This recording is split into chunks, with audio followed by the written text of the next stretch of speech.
Blood painted the horizon crimson as the sun sank behind the jagged mountains of Wyoming Territory, 1878. A fitting backdrop for Kieran Irwin as he staggered through the open doorway of the Sweetwater Saloon, his knuckles reduced to torn flesh and exposed bone. The whispers followed him immediately, tales of the brutal fight with the Blackwell gang that had left 3 men unconscious in the street and Kieran's hands looking like raw meat. "Mr. Irwin, you're bleeding all over my floor," grumbled Harold, the bartender, though his eyes betrayed concern beneath his gruff exterior. Kieran merely nodded, pressing his shredded hands against his dust-covered denim pants, leaving dark smears across the fabric. The pain radiated up his arms in hot waves, but his face remained impassive. At 28 years old, he'd learned long ago that showing pain only invited more trouble. "They had it coming," Kieran muttered, his voice low and rough from exertion. He sank onto a bar stool, careful to keep his mangled hands palm up on the bar top. Harold slid a whiskey across the polished wood. "Drink, then go see the doctor's daughter. She's tending to her father's patients while he's away." Kieran knocked back the amber liquid in a single motion, welcoming the burn that momentarily distracted from his hands. "Doc Sullivan's gone? Denver. Medical conference. Miss Sullivan's handling things till he returns." Eliza Sullivan. Kieran knew her only by reputation, educated back east, unmarried at 24, and fiercely independent. Folks said she was nearly as skilled as her father with medicines, though the more traditional townspeople refused to be treated by a woman. "I don't need a doctor," Kieran insisted, but Harold was already refilling his glass with a knowing look. "Those hands get infected, you'll lose more than just a few days' work. Miss Sullivan's at the clinic. She won't charge you much." Kieran glanced down at his hands. The knuckles were split wide open, bits of the Blackwell boy's teeth embedded in some of the wounds. Blood continued to ooze steadily, and when he attempted to flex his fingers, pain shot up his forearms like lightning. "Fine," he conceded, draining the second whiskey. He dropped a coin on the counter and stood, swaying slightly from exhaustion and alcohol. Outside, the mountain air had cooled with nightfall. Sweetwater was a small settlement, one main street with wooden boardwalks, a general store, the saloon, a small hotel, and at the far end, Dr. Sullivan's clinic. Oil lamps glowed warmly in the clinic's windows as Kieran approached, his boots heavy on the wooden steps. He hesitated at the door, then used his elbow to knock, unwilling to smear blood on the painted surface. The door opened to reveal a woman with copper hair pulled back in a practical bun, a few wayward strands framing a face more handsome than pretty. Her green eyes widened at the sight of him, taking in his torn hands and the blood on his clothes. "Mr. Irwin," she said, recognition in her voice though they'd never formally met. "Come in." Kieran stepped inside, immediately feeling oversized and uncivilized in the neat, clean clinic. "Miss Sullivan, apologies for the late hour." "I was awake," she replied simply, gesturing to a desk covered with open medical journals. "Please sit." She indicated a chair beside a small examination table. Kieran complied, watching as she efficiently gathered supplies: a basin of water, clean cloths, forceps, and various bottles of medicine. "I heard about the altercation," she said, her tone neutral as she pulled up a chair directly in front of him. "May I see your hands?" Kieran extended his arms, palms up, revealing the full extent of the damage. Eliza Sullivan didn't flinch or make any sound of dismay, which impressed him. She simply leaned forward, her eyes clinical and assessing. "This will hurt," she warned, reaching for his right hand first. "The wounds need cleaning before I can assess the damage properly." "Do what you must," Kieran replied, bracing himself. She submerged his hand in warm water first, and Kieran had to clench his jaw to prevent a hiss of pain. The water quickly turned pink, then red as she began gently cleaning away the dried blood and dirt. Her touch was firm but careful, her movements practiced and precise. "The Blackwell boys insulted the widow Jensen," Kieran said suddenly, feeling an inexplicable need to explain himself. "Said things no decent man would repeat about a woman who just lost her husband." Eliza didn't look up from her work. "So you defended her honor with your fists?" Seemed appropriate at the time. A slight smile curved her lips. 3 against 1 doesn't sound particularly fair. For actually, the youngest ran when I broke his brother's nose. Now she did look up, her green eyes meeting his blue ones. "Impressive, Mr. Irwin, though perhaps not the wisest course of action." "Wisdom isn't my strongest quality, Miss Sullivan." She returned her attention to his hand. "I need to remove these fragments. They appear to be teeth." "Likely," Kieran acknowledged. Eliza reached for her forceps. "This will be quite painful. Would you like whiskey first?" "I've had 2 already. Best proceed." She nodded and began the delicate work of extracting the bone fragments embedded in his flesh. Kieran fixed his gaze on the wall behind her, determined not to flinch or make a sound as she worked. The room remained silent except for their breathing and the occasional clink of forceps against the metal tray. "You're remarkably stoic," she observed after several minutes. "Good breeding," he replied dryly, earning another slight smile. After removing all foreign matter from both hands, she cleaned the wounds again with a strong-smelling antiseptic that stung fiercely. Kieran finally let out a soft hiss. "Almost finished," she assured him. "Now for the ointment. My own formula better than father's, though he'd never admit it. Helps prevent infection and promotes healing." She opened a small pot containing a greenish salve that smelled of herbs and honey. With surprising gentleness, she began to apply it to his right hand, her fingertips barely touching his torn skin. The ointment provided immediate relief, cooling the burning sensation that had plagued him since the fight. Neither spoke as she worked, but Kieran found himself studying her face. Her concentration was absolute, brows slightly furrowed, lips pressed together in focus. A dusting of freckles crossed her nose, evidence of time spent outdoors despite her profession. Unlike most women he'd met, she wore no perfume, just the clean scent of soap and the herbal fragrance of the medicines she worked with. When she finished with his right hand and moved to his left, he noticed calluses on her fingertips. This was no dainty Eastern lady playing at medicine. She worked hard, her hands bearing the evidence of her labor. The silence between them stretched on, oddly comfortable despite their unfamiliarity. Kieran had never been a man of many words, and Eliza seemed content to focus on her task without idle chatter. It was a rare quality in his experience. After applying the ointment to both hands, she began wrapping them in clean bandages, her movements methodical and practiced. "You'll need to keep these clean and dry," she instructed, securing the last bandage. "Come back tomorrow evening, and I'll change the dressings. The ointment should be applied twice daily." "I can manage it myself," Kieran said automatically. Eliza fixed him with a level gaze. "With what hands, Mr. Irwin? Unless you've been hiding a third arm, you'll need assistance for at least 3 days." He couldn't argue with her logic. "What do I owe you?" $2 for tonight's treatment. We can discuss further payment tomorrow." Kieran nodded toward his front pocket. "My money's in there. I'm afraid you'll have to retrieve it yourself."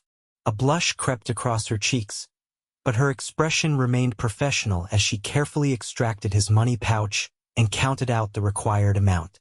"Thank you, Miss Sullivan," he said, standing to leave. "You have a gentle touch. And you have reckless fists, Mr. Irwin," she replied, but there was no censure in her tone. "Tomorrow at 7? I'll be here." As Kieran stepped back into the cool night air, he glanced down at his bandaged hands, surprised by the absence of pain. The ointment continued its cooling work beneath the clean white cloth. He hadn't expected such skilled care in a frontier town like Sweetwater, nor such comfortable silence from a doctor's daughter. He walked slowly back to his small cabin at the edge of town, wondering what it would be like to hear Eliza Sullivan laugh. True to his word, Kieran returned to the clinic the following evening. He'd spent an uncomfortable day, discovering just how many simple tasks required functioning hands. Button his shirt, saddle his horse, even eat properly, all had become challenges. He'd resorted to asking his neighbor's boy for help with the most basic chores, paying him with stories of Texas cattle drives. When Eliza opened the door, her hair was down, the copper waves reaching past her shoulders. She quickly tucked a strand behind her ear, seemingly embarrassed to be caught with her hair unbound. "I was about to pin it up," she explained, ushering him inside. "I didn't realize the time." "No need on my account," Kieran replied, then felt foolish for commenting on her appearance. The clinic was quieter tonight, no other patients waiting. A single lamp burned on the examination table, casting a warm glow through the room. "How are your hands feeling today?" she asked, gesturing for him to sit. "Better than they have any right to," he admitted. "Your ointment works wonders." A pleased smile touched her lips. "I'm glad to hear it. Let's see the damage in better light." She began unwrapping the bandages carefully, revealing the torn skin beneath. The wounds looked better, already less inflamed, the edges beginning to close. "Remarkable healing," she murmured. "You must have good constitution." "Or good medicine," Kieran countered, watching her examine his hands. She prepared a fresh basin of water and began cleaning the wounds again, her touch as gentle as before. The silence between them felt different tonight, expectant rather than merely comfortable. "I've heard you're from Texas originally," Eliza said as she worked. "Born and raised. Came north with a cattle drive 5 years ago and decided to stay. Why Wyoming?" Kieran considered the question. Space to breathe. Fewer people. Good ranching country. "Not many would consider fewer people an advantage," she observed. "I've never much cared for crowds. Or excessive conversation." Eliza smiled. "Yet here you are, conversing. You make it easier than most," he admitted. "You don't seem compelled to fill every silence. Silence can be revealing," she replied, reaching for the pot of ointment. "Sometimes more is communicated without words." As she began applying the salve to his right hand, Kieran found himself watching her face again. In the lamplight, her features seemed softer, the professional distance less pronounced. "How long will your father be away?" he asked. "Another week. The conference runs through next Friday. Then there's the journey back from Denver." "And you manage all his patients alone?" Eliza nodded. "I've been assisting him since I returned from school 3 years ago. Most patients trust me well enough, though some of the older men refuse to be treated by a woman." "Their loss," Kieran said simply. Her eyes flickered up to his, something unreadable passing through them. "Thank you for that." The ointment's herbal scent filled the space between them as she continued her methodical application. Kieran noticed she took more time tonight, her fingers lingering as she massaged the medicine into his battered skin. "This contains yarrow and calendula," she explained, perhaps sensing his interest. "Honey for its healing properties. Comfrey to speed recovery." "You learned this in medical school?" A soft laugh escaped her, the first he'd heard, and the sound stirred something in his chest. "No, women aren't admitted to medical school, Mr. Irwin. I studied at a women's college in Pennsylvania, focusing on botany and chemistry. The healing applications I learned partly from my father and partly from an elderly Shoshone woman who lives outside town." "You learned from Indians?" he asked, genuinely curious rather than judgmental. "The Shoshone have centuries of knowledge about local plants. It would be foolish to ignore such wisdom. Her eyes challenged him slightly, as if expecting disapproval. Smart approach, Kieran said instead. Best learning comes from those with experience, not just those with formal education. She seemed pleased by his response, her hands continuing their gentle work on his wounds. When she reached his left hand, her fingertips brushed against his palm, a touch that seemed to linger longer than strictly necessary. "How did you come by these older scars?" she asked, tracing a long healed line across his palm. "Barbed wire. Learning to build fences my first year here. And this one," her finger traced another scar near his thumb. "Broke up a bar fight in Laramie. Bottle shattered in my hand." Eliza looked up at him. "You make a habit of involving yourself in fights, Mr. Irwin?" "Only the necessary ones," he replied. "And please call me Kieran. Mr. Irwin makes me feel like my father." A smile touched her lips. "Then you must call me Eliza, at least when we're not in public. Professional decorum and all that." "Eliza," he repeated, finding he liked the way her name felt on his tongue. She finished applying the ointment and began wrapping fresh bandages around his hands, her movements unhurried. Kieran found himself wishing the treatment would take longer. "How much longer will I need assistance?" he asked. "At this rate of healing, perhaps 2 more days before you can manage the bandages yourself. Though the ointment should continue for at least a week. I have jars," she added, nodding toward a shelf of small pots. "I can sell you one to use once you're able." "I'd appreciate that." When she finished the bandaging, neither made an immediate move to end the visit. The lamp flickered between them, casting dancing shadows across the walls. "Would you like some coffee?" Eliza asked suddenly. "I made a pot earlier." Kieran smiled. "I'd like that very much." She stood and moved to the small stove in the corner of the clinic, where a coffee pot sat keeping warm. The domestic gesture in this clinical setting struck Kieran as strangely intimate. He watched as she poured 2 cups with easy grace. "Sugar?" she asked. "No, thank you. Black is fine." She returned with the cups, setting one before him. "You'll have to lift it carefully. Can you manage?" Kieran carefully wrapped his bandaged fingers around the hot cup, lifting it with minimal discomfort. "See? Healing already." They sipped their coffee in comfortable silence for a moment, the bitter warmth a pleasant complement to the cool evening. "May I ask you something, Kieran?" Eliza ventured.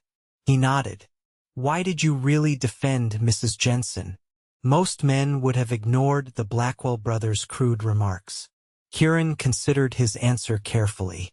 "My mother raised me to believe that how we treat those who cannot defend themselves reveals our true character. Mrs. Jensen is alone, grieving.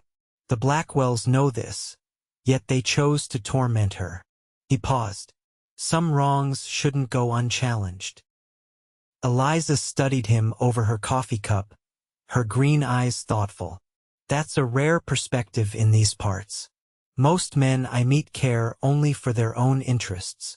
"Perhaps you've been meeting the wrong men," Kieran suggested.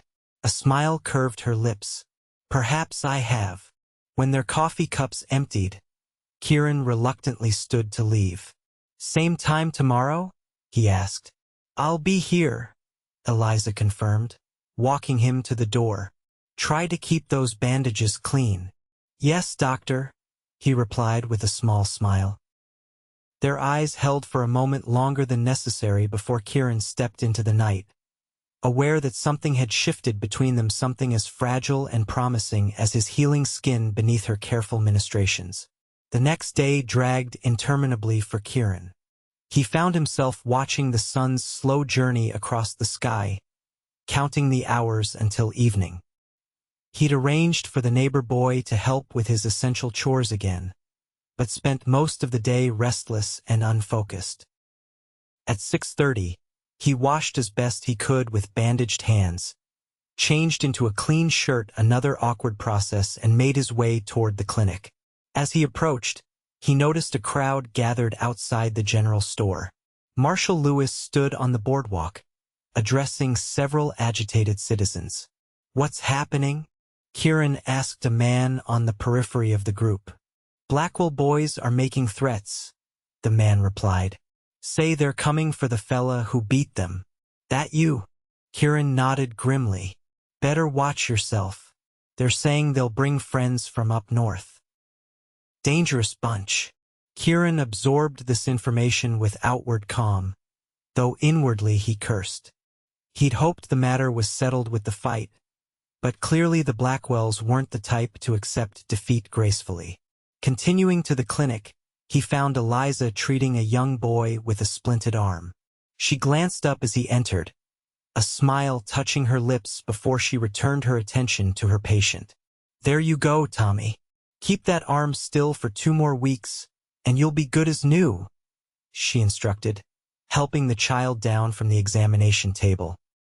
"Thank you, Miss Sullivan," the boy's mother said, ushering her son toward the door. As they passed Kieran, the woman's eyes widened with recognition. "Mr. Irwin," she acknowledged with a nod. "The town's talking about what you did to those Blackwell ruffians. My husband says it was long overdue." After they departed, Eliza turned to Kieran with raised eyebrows. "Your reputation grows by the hour. I've heard 3 different versions of the fight today, each more elaborate than the last. The latest claims you took on 5 men with guns drawn." Kieran sighed. "Small towns and their tall tales. Indeed." She gestured to the chair. "Shall we?" As she unwrapped his bandages, her expression grew pleased. "Remarkable improvement. The wounds are closing well." "Your ointment," Kieran said, "works miracles." "Hardly miracles. Just good medicine." She began cleaning the wounds, though they barely needed it now. "I heard the Blackwells are making threats. Word travels fast. Are you concerned?" she asked, her tone carefully neutral. Kieran shrugged. "They're more bluster than action, though I'll keep an eye out." Eliza's hands paused in their work. "Please do. I'd hate to see these hands further damaged after all my effort." "Would that be your only concern?" Kieran asked, his voice low. Her eyes met his, something unspoken passing between them. "No," she admitted softly. "It would not be my only concern." The air in the room seemed to thicken as she continued applying the ointment, her touch even more gentle than before. This time, the silence between them hummed with unacknowledged tension. "I brought you something," Kieran said finally, nodding toward his pocket. "If you wouldn't mind." Curious, Eliza reached into his coat pocket and extracted a small package wrapped in brown paper. "What's this?" she asked. "Open it." She carefully unwrapped the package to reveal a small book of poetry, Wordsworth's collected works, bound in blue leather. "I noticed you had several volumes of poetry on your shelf," he explained. "But not this one. The bookseller in Laramie ordered it months ago for someone who never claimed it." Eliza ran her fingers over the embossed cover, her expression soft with wonder. "This is thoughtful. Thank you." It seemed a poor exchange for healing hands, but "No," she interrupted. "It's perfect." She opened the book, reading the inscription he'd laboriously written on the flyleaf. "To yes, for healing hands and peaceful silences." Ki. Her eyes, when they met his, shimmered with emotion. "You wrote this today? With your injured hands." "Took longer than it should have," he admitted. Without warning, Eliza leaned forward and pressed her lips to his cheek, a kiss as light and quick as a butterfly's landing. She drew back immediately, a blush staining her cheeks. "Forgive me," she said, flustered. "That was unprofessional. I sincerely hope you don't consider me a patient only," Kieran replied, his voice rough with unexpected emotion. Eliza's fingers resumed their work applying ointment, but her touch now carried an unmistakable tenderness. "What do you consider yourself to me, then? A friend, I hope, perhaps." He hesitated. "Perhaps something more in time." She began wrapping fresh bandages around his right hand, her face partly hidden by her copper hair. "I would like that," she said quietly. "Both friendship and the possibility of more." When she finished with the bandages, she didn't immediately release his hands. Instead, she held them gently in her own, her thumbs brushing lightly over his covered knuckles. "Coffee?" she offered, finally looking up. "Please." As she moved to the stove, Kieran watched the graceful line of her neck, the way she tucked her hair behind her ear, the careful precision of her movements. For the first time in years, he felt a longing for something beyond his solitary existence. They talked longer that evening, sharing stories over coffee that grew cold in their cups. Kieran told her about growing up on a struggling Texas ranch, about losing his parents to influenza when he was 20, about driving cattle north and finding peace in Wyoming's vast landscapes. Eliza spoke of her mother's early death, her father's determination to give her an education despite social disapproval, her dreams of someday opening a proper women's clinic. "Most men find my ambitions unsuitable," she admitted. "They expect me to abandon medicine once married." "Most men are fools," Kieran replied. "Your healing is a gift. Why would anyone want you to abandon it?" Her smile in response warmed something long cold within him. When he finally rose to leave, much later than intended, Eliza walked him to the door. "Tomorrow?" he asked. "Tomorrow," she confirmed. "Though your hands are healing well. Soon you won't need my care. I suspect I'll find reasons to seek your company regardless," Kieran said. Their eyes held in the lamplight, the moments stretching between them with unspoken possibilities. Then Kieran nodded goodnight and stepped into the darkness, carrying something new and fragile in his heart. The next morning, Kieran woke to the sound of hoofbeats approaching his cabin. He rose quickly, grimacing as he fumbled with his gun belt, his bandaged hands making him clumsy. Peering through the window, he relaxed at the sight of Marshal Lewis dismounting. "Irwin," the lawman greeted as Kieran opened the door. "Got word the Blackwells are heading this way with 3 hired guns from Casper. Thought you should know." "Appreciated, Marshal. When?" "Today, likely. Train arrived in Laramie yesterday." Lewis looked uncomfortable. "Town council's worried. Blackwells have a reputation for collateral damage." Kieran understood the implicit message. His presence endangered the town. "I'll head out, draw them away from Sweetwater." "Didn't come to run you off," Lewis protested. "Just to warn you." "I know. But I won't have innocent people caught in crossfire over my quarrel." The marshal nodded, understanding. "Where will you go?" "North Ridge. Good defensible position." Kieran glanced at his bandaged hands. "I'd appreciate if you'd not mention my departure to anyone until tomorrow." "Doc Sullivan's girl, you mean?" Lewis asked shrewdly. "Folks have noticed your visits." "Just looking after my health," Kieran replied blandly. "Sure." Lewis didn't look convinced. "I'll keep quiet till morning. But be careful, Irwin. Those Blackwells are mean as rattlers." After the marshal left, Kieran packed quickly food, ammunition, bedroll. His hands protested every movement, but the wounds were healing well enough for him to manage. He saddled his horse, a steady buckskin gelding named Copper, and loaded his supplies. Before leaving, he sat at his small table and awkwardly penned a note, his handwriting made uneven by his injuries. "Eliza, I must leave unexpectedly. The Blackwells are bringing trouble I won't allow to reach Sweetwater. Please know that our time together has meant more to me than I can properly express. Your care goes beyond the healing of hands. When this matter is settled, I hope to call on you properly, if you would permit it. With admiration, Kieran he sealed the note and rode to town, leaving the letter with Harold at the saloon with instructions to deliver it to Miss Sullivan the following morning. Then he turned north, toward the ridge that overlooked the valley, determined to face whatever came on ground of his choosing. Eliza Sullivan finished treating her last patient of the morning, Mrs. Peterson, with her chronic arthritis, and glanced at the clock. 4 hours until Kieran would arrive for his bandage change. She smiled to herself, remembering the quiet intensity in his blue eyes when he'd spoken of seeing her again.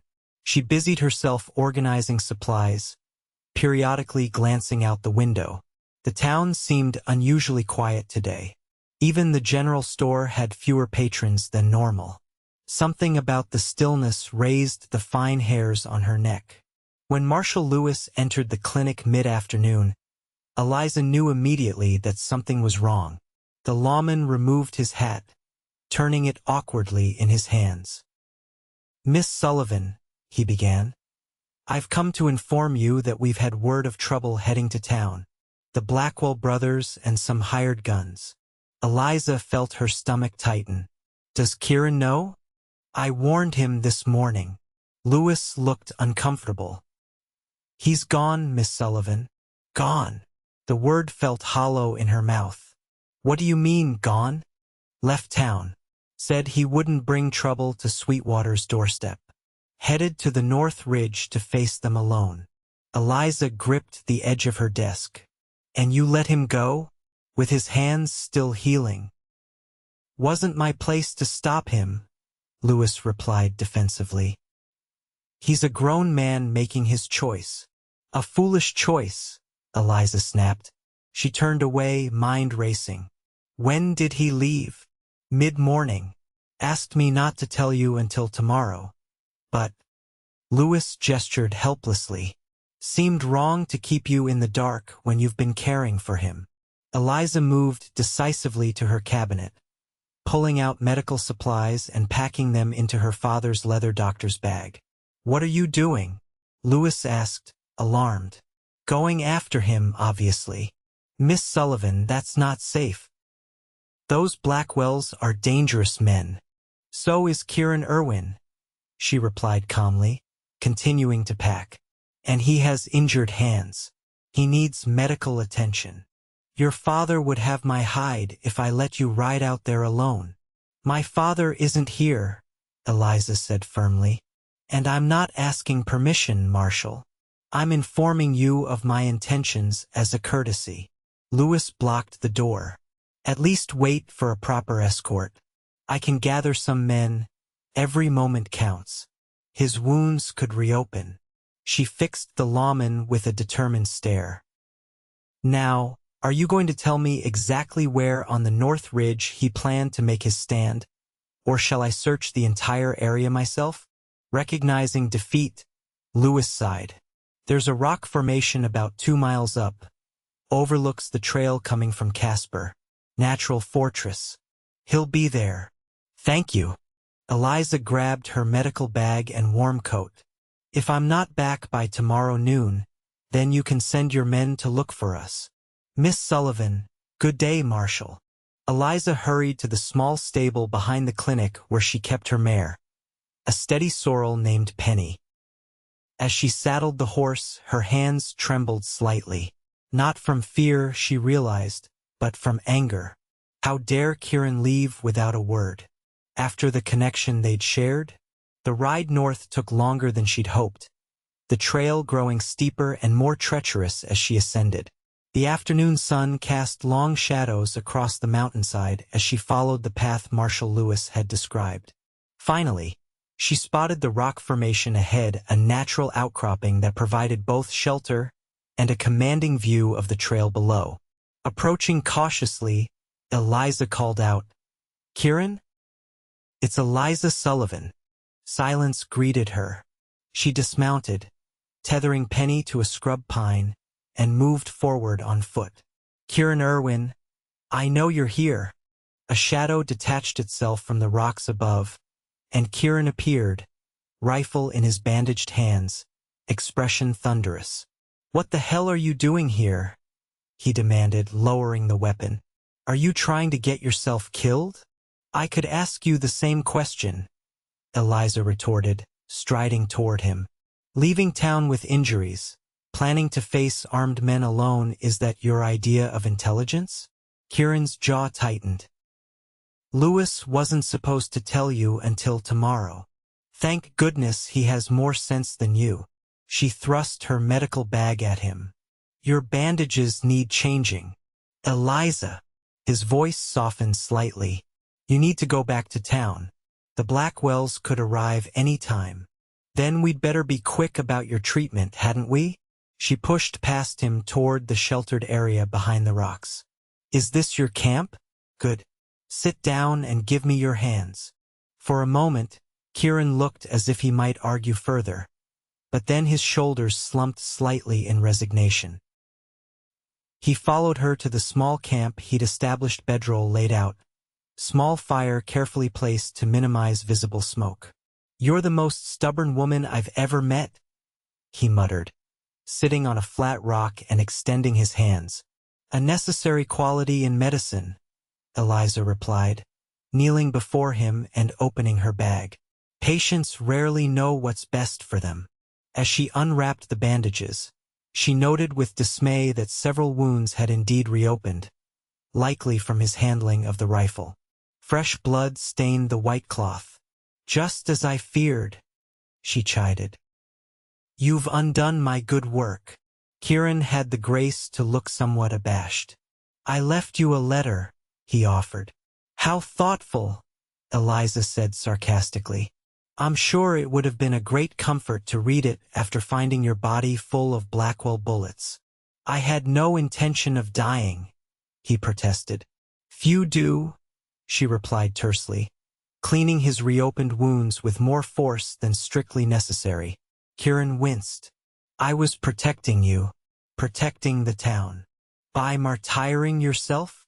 Eliza looked up, her green eyes flashing.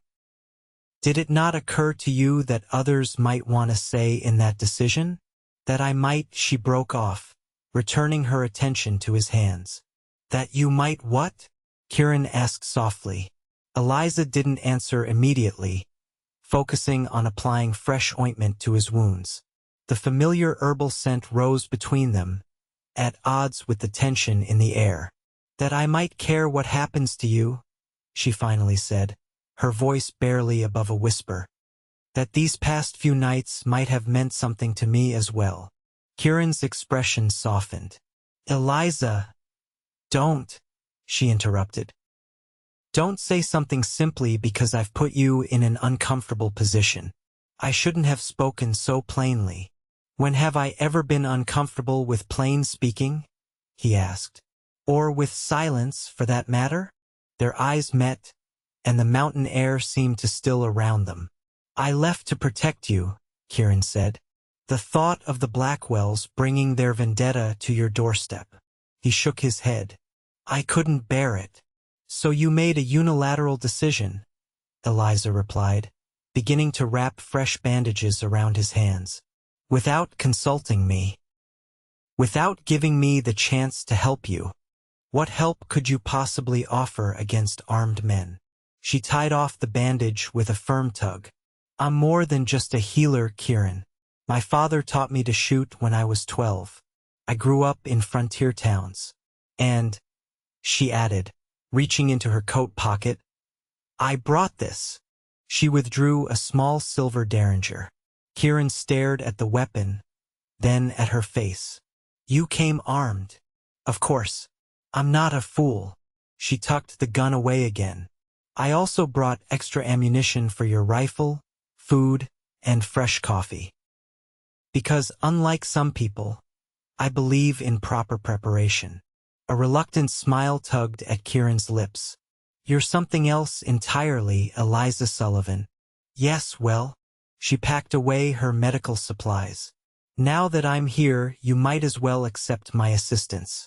2 pairs of eyes are better than 1, even if your hands are injured." Kieran's smile faded. "I can't let you stay. If something happened to you, Nothing will happen to either of us. Eliza insisted. The Blackwells are cowards at heart. When they see you're not alone, they may reconsider their approach. And if they don't? Then we defend ourselves. Her chin lifted defiantly. Together. Kieran studied her for a long moment, his blue eyes serious. You really won't leave, will you? Not without you, Eliza confirmed. He sighed deeply. Then we need a better plan than waiting for them to find us. As the sun began its descent toward the horizon, they worked together to prepare their defenses. Kieran showed Eliza the approaches to their position, identifying the most likely route the Blackwells would take. They positioned stones for cover, prepared multiple firing positions, and made sure both horses were secured safely behind the rocks. Eliza brewed coffee over the small fire, and they shared a simple meal of jerky and hardtack. The tension of their earlier argument had dissipated, replaced by a focused partnership that felt remarkably natural. Why did you become a healer? Kieran asked as they watched the darkening trail below. Eliza considered the question. My mother died when I was 8. Pneumonia. There was no doctor in the town where we lived then. By the time one arrived from the next settlement, it was too late. She traced the rim of her tin cup. I decided then that I would learn to heal, to prevent others from feeling that helplessness. Your father encouraged this?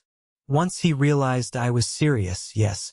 He's always been progressive in his thinking. Believed women have minds as capable as men's.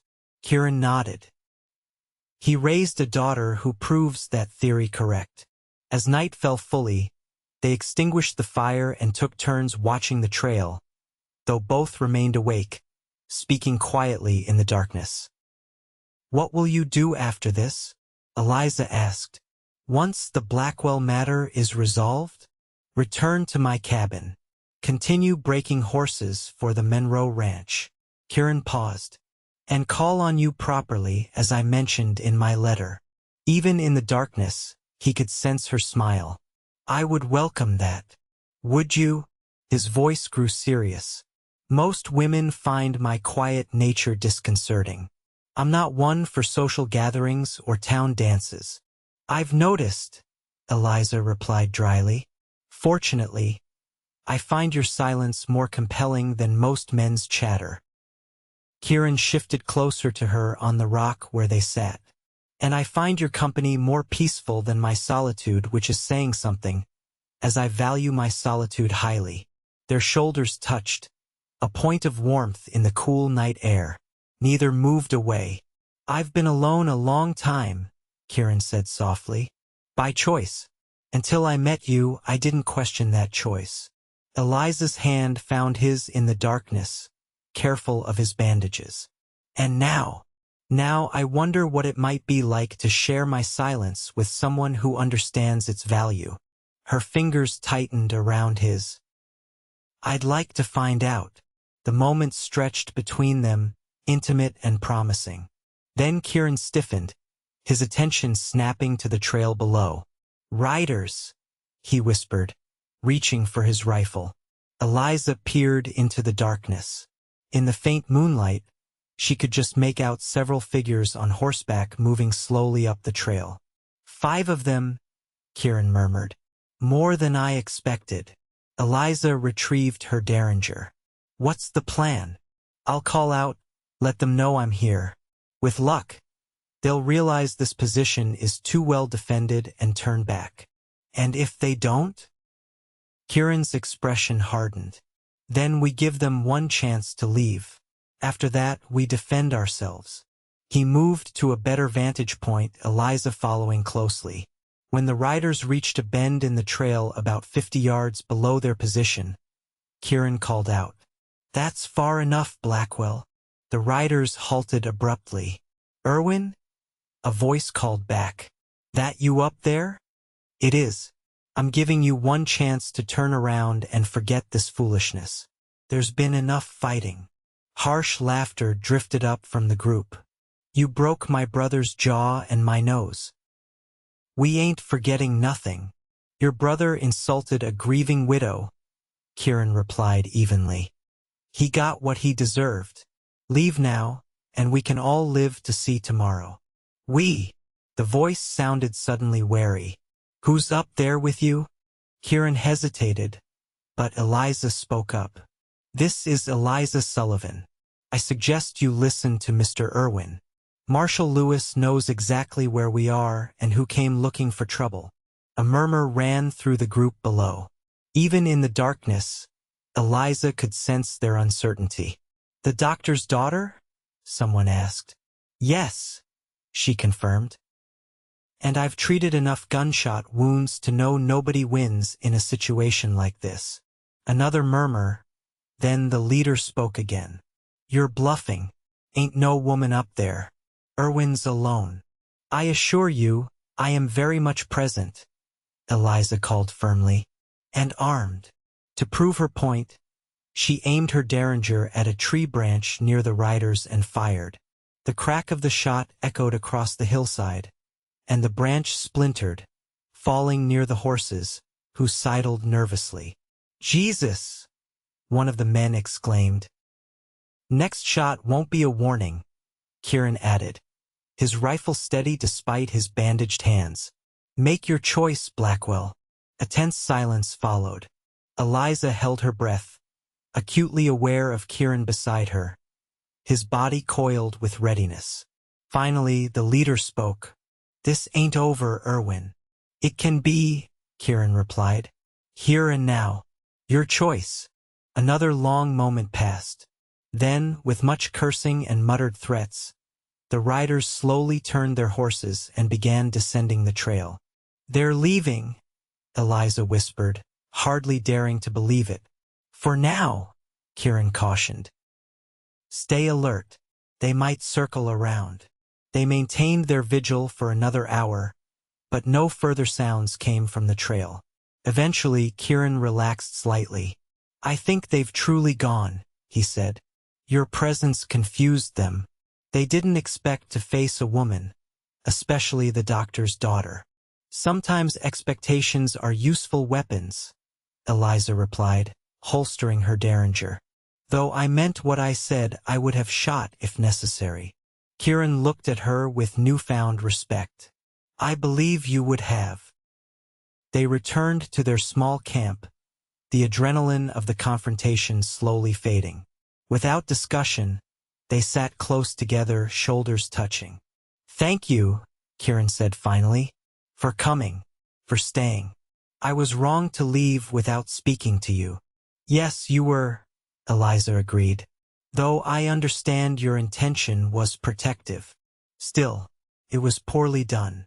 He took her hand carefully in his bandaged one. I'm not accustomed to considering another person in my decisions. Perhaps that's something you might learn, she suggested, her voice soft in the darkness. Perhaps it is. He turned to face her, his features barely visible in the moonlight. If I had a proper teacher. The invitation in his words hung between them. Eliza felt her heart quicken. I have some experience with stubborn patients, she replied. Kieran laughed softly, the sound warming her more than any fire could. Then, with deliberate gentleness, he leaned forward and pressed his lips to hers. The kiss was tentative at first, a question asked in the darkness. Eliza answered by moving closer, her hand rising to his face, fingertips tracing the stubble on his jaw. His bandaged hands cradled her face with exquisite care, as if she were something precious and fragile.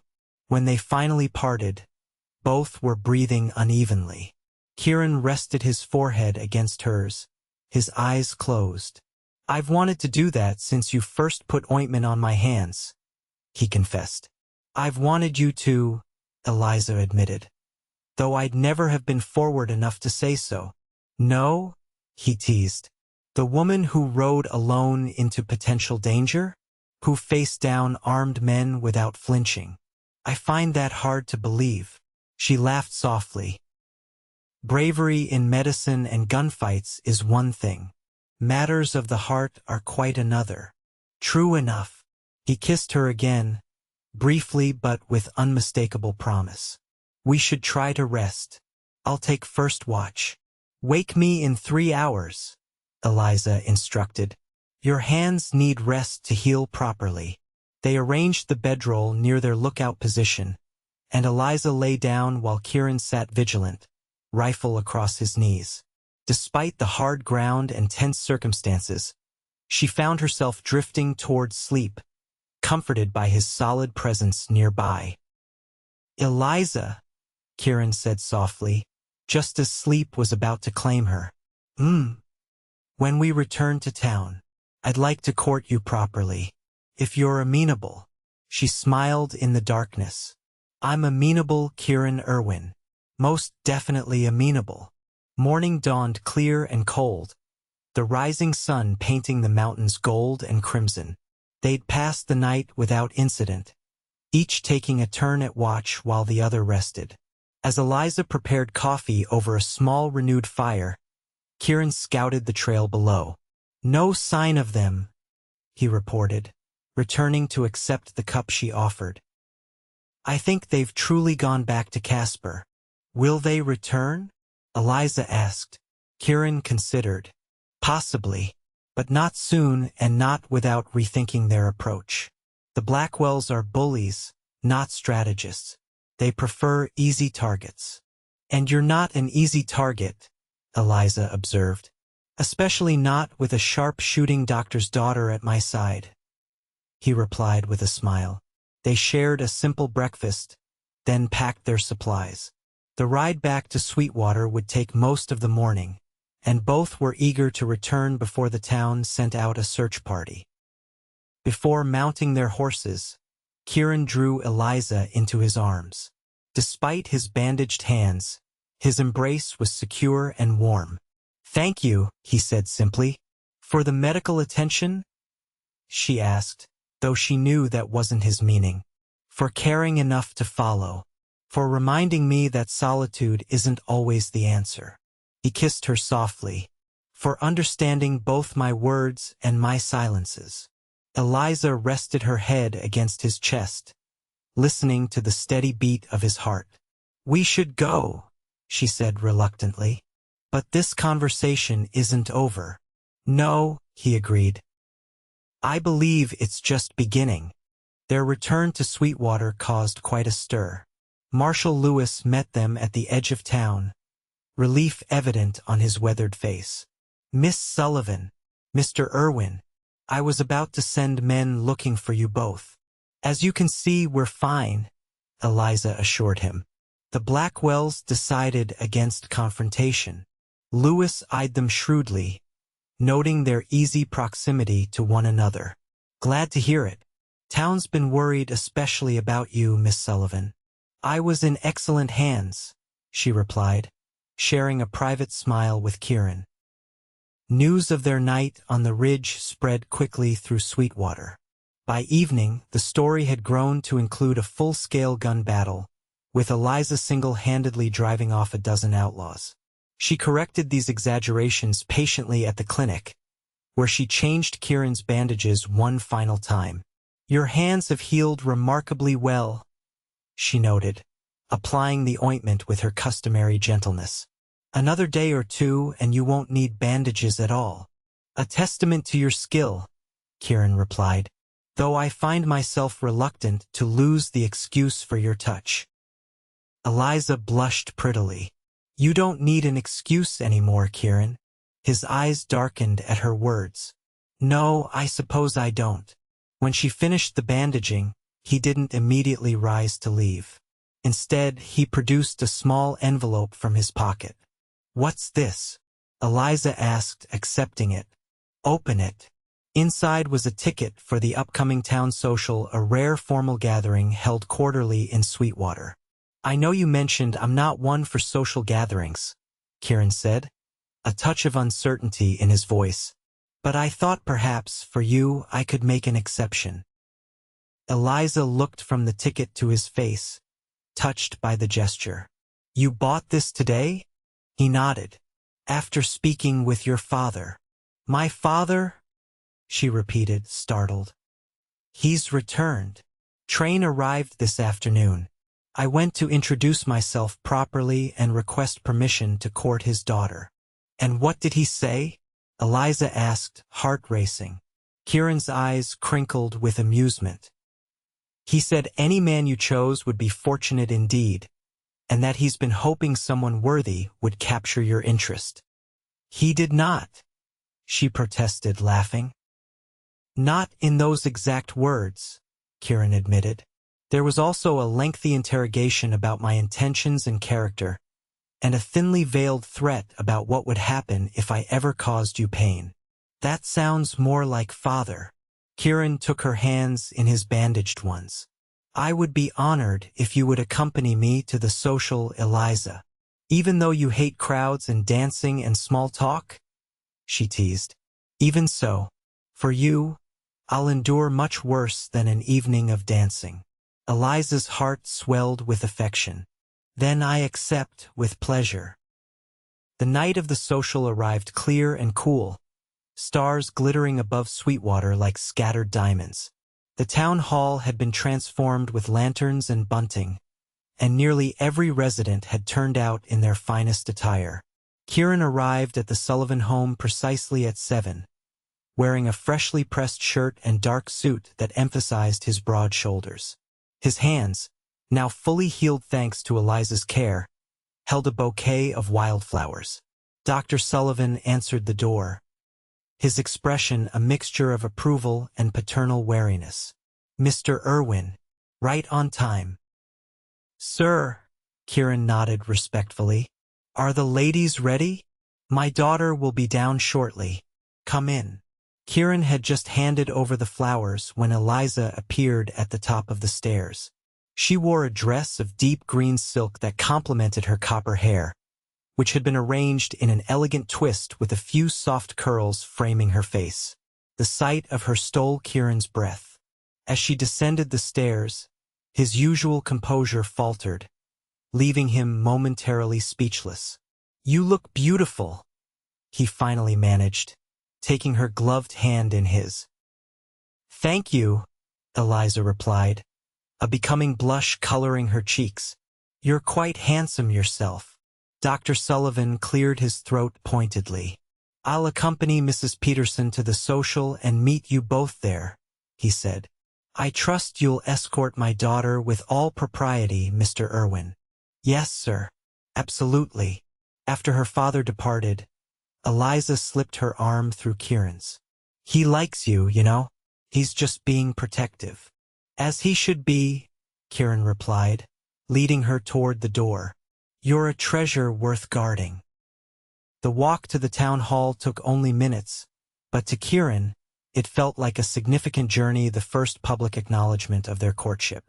Heads turned as they entered the decorated hall together, and whispers followed in their wake. Everyone's staring, Eliza murmured. Let them, Kieran replied. I'm the envy of every man here tonight. The evening progressed pleasantly, if somewhat awkwardly at first. Kieran's natural reserve made small talk challenging, but for Eliza's sake, he made a genuine effort. They danced several times, Kieran moving with unexpected grace for a man more at home on horseback than a dance floor, and shared punch beneath the approving eye of Dr. Sullivan. You're suffering, Eliza observed sympathetically after Kieran endured a particularly long conversation with the mayor's wife. Not at all, he insisted, though relief was evident in his eyes when the woman finally moved on. Well, perhaps a little. Eliza squeezed his hand. Would you like some air? The garden behind the hall should be quiet. They slipped outside into the cool evening, the music and chatter fading behind them. Lanterns hung from tree branches, casting a soft glow over the small garden. Better? Eliza asked. Kieran drew a deep breath. Much. He kept her hand in his as they strolled between flowering shrubs. Thank you for understanding. It's a fair exchange, she replied. You face down the Blackwells for me. I can rescue you from Mrs. Pemberton's endless stories about her prized chickens. He laughed, the sound warm in the night air. I'd face a dozen Blackwells before another chicken story. They found a small bench beneath a flowering apple tree and sat close together, the sounds of the social a distant murmur. "Are you happy, Eliza?" Kieran asked suddenly. She looked up at him, surprised by the question. "Yes, very much so. Why do you ask?" "I worry sometimes that I'm not enough, that my quiet ways will eventually bore you." "Kieran." She turned to face him fully. "Your silence is thoughtful, not empty. There's more meaning in your quiet moments than in hours of chatter from other men." He smiled, relieved. "Still, I promise to try to be more sociable when necessary. And I promise not to drag you to every social event in the territory," she countered. "We'll find our balance." Kieran lifted her hand to his lips. "I've never met anyone like you, Eliza Sullivan. Someone who understands silence as well as words. And I've never met anyone who sees me so clearly," she replied softly. "Who values my mind as well as my heart." In the gentle lantern light, surrounded by the scent of apple blossoms, Kieran leaned forward and kissed her not with the tentative care of their first kiss on the ridge, but with quiet certainty and deepening affection. When they returned to the hall, they danced once more, oblivious to the curious glances and approving smiles that followed them around the floor. In that moment, they existed in a world of their own, making a world built on understanding, respect, and the comfortable silence between two kindred spirits. The months that followed saw Kieran and Eliza's courtship flourish in the eyes of Sweetwater. He called on her regularly, accompanied her to church on Sundays, and even assisted in the clinic when extra hands were needed. Dr. Sullivan's initial wariness gave way to genuine approval as he witnessed Kieran's steady devotion to his daughter. Eliza, for her part, often rode out to Kieran's cabin, sometimes bringing medical supplies to treat the various injuries that came with ranch work. They developed a comfortable routine. She would attend to patients at the clinic while he broke horses at the Monroe Ranch. Then they would spend evenings together, sometimes talking, sometimes simply enjoying each other's presence in contented silence. As autumn painted the Wyoming landscape in golds and crimsons, Kieran faced an unexpected challenge. The Monroes, pleased with his work, offered him a permanent position managing their entire horse operation, but it would require moving 30 miles north to their main ranch. He broached the subject with Eliza one evening as they walked along Sweetwater Creek, the setting sun gilding the water. "It's an excellent opportunity," she said when he explained the offer. "Better pay, more responsibility. You should accept." "It would mean leaving Sweetwater," Kieran pointed out. "Leaving you." Eliza stopped walking, turning to face him. "Is that what you think? That distance would separate us. 30 miles is significant. For some, perhaps." She took both his hands in hers. "Not for us." Kieran studied her face in the fading light. "You're certain?" "I love you, Kieran Irwin," Eliza said simply. 30 miles won't change that." It was the first time either had spoken those words aloud, though the sentiment had been growing between them for months. Kieran's expression softened, his blue eyes warming with emotion. "I love you too, Eliza Sullivan. More than I thought possible." He drew her into his arms, holding her close as the creek gurgled beside them and the first stars appeared overhead. "I have a better solution," he said finally. "One I've been considering for some time." Reaching into his pocket, he withdrew a small wooden box, carved with intricate patterns.